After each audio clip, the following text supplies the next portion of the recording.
ויתחנן אל אדוני בעת ההיא לאמור. Boker Tov, chères auditrices, chers auditeurs, c'est toujours avec plaisir que l'on se retrouve autour de Tchik Tchak Parasha pour échanger des enseignements sur la Parasha de la semaine.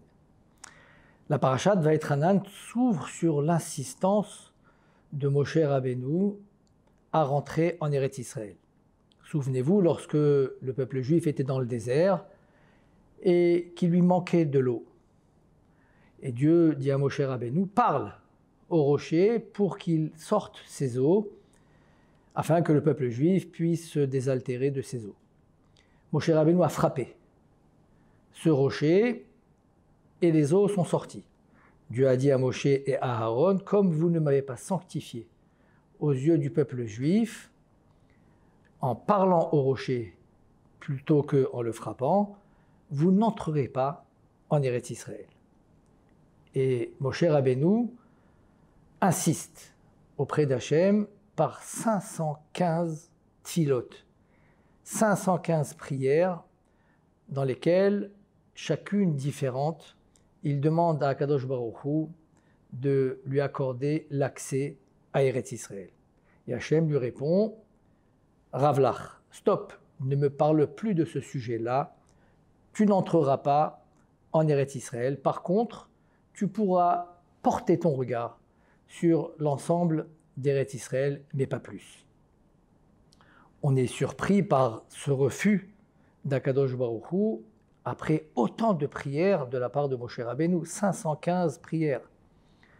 Nous savons que à des moments les plus difficiles, les plus tragiques de l'histoire du peuple juif, comme après la faute du veau d'or, où le peuple juif était en péril, où Dieu avait menacé d'anéantir ce peuple juif, Moshe Rabbeinu a prié une seule prière. Nombreux sont les moments où le peuple juif était menacé, et Moshe Rabbeinu, par une seule prière, a annulé les décrets d'Akadosh Baruch Hu. Comment se fait-il que Dieu n'ait pas accordé à Moshe Rabbeinu, après 515 prières, l'accès à Eretz Israël? De plus, Moshe Rabbeinu voulait rentrer en Eretz Israël pour construire Jérusalem, pour construire le temple. C'était ça son aspiration la plus profonde. Donc pourquoi lui refuser, lui ce berger qui a fait sortir le peuple juif d'Égypte, qui lui a fait traverser la mer, 40 ans dans le désert. On arrive au moment ultime de rentrer en Eretz Israël, et là, Hachem lui refuse l'accès. Il faut entendre que la raison pour laquelle Dieu lui a refusé cet accès, c'était pour le bien du peuple juif.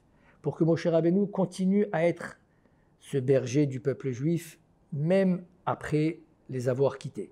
C'est dire que si Moshe Rabbeinu était rentré en Eretz Israël, qu'il avait construit Jérusalem et le temple, ce que Moshe Rabbeinu aurait réalisé aurait été indestructible.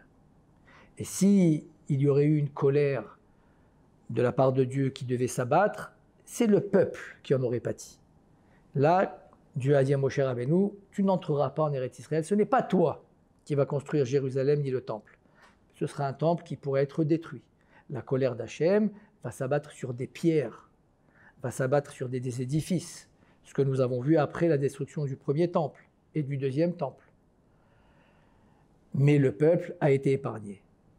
Dieu dit à Moshe Rabbeinu, tu as été ce fidèle berger, tu as été celui qui a accompagné le peuple juif depuis sa naissance, et bien tu seras celui qui l'accompagnera même au-delà de l'histoire, même après les avoir quittés, pour assurer la pérennité du peuple juif.